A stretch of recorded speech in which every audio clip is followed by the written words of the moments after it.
আগামী 3 দিন রাতের তাপমাত্রা স্বাভাবিকের থেকে অনেকটাই কম থাকবে। মঙ্গলবারের পর থেকে রাতের তাপমাত্রা কিছুটা বাড়তে পারে বলে জানিয়েছেন আলিপুর আবহাওয়া দপ্তরের আবহাওয়াবিদ ডক্টর হাবিবুর রহমান বিশ্বাস। এর কারণ বঙ্গোপসাগর থেকে আসা জলীয় বাষ্প।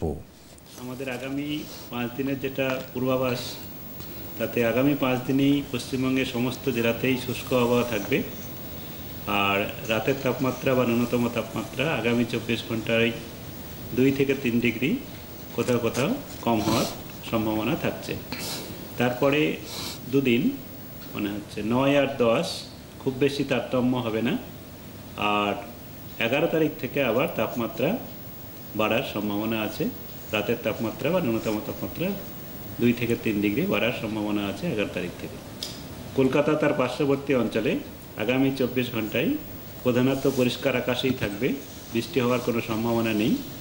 উত্তরবঙ্গের জেলাগুলোতেও আমাদের তাপমাত্রা কিছুটা কম হওয়ার সম্ভাবনা রয়েছে। আর উত্তরবঙ্গের জেলাগুলিতে তাপমাত্রা তারপরে 11 তারিখের পরে কিছুটা বাড়ার সম্ভাবনা রয়েছে। তবে এখন সব জায়গাতেই মূলত বেশিরভাগ জায়গাতেই স্বাভাবিকের কাছাকাছি তাপমাত্রা রয়েছে।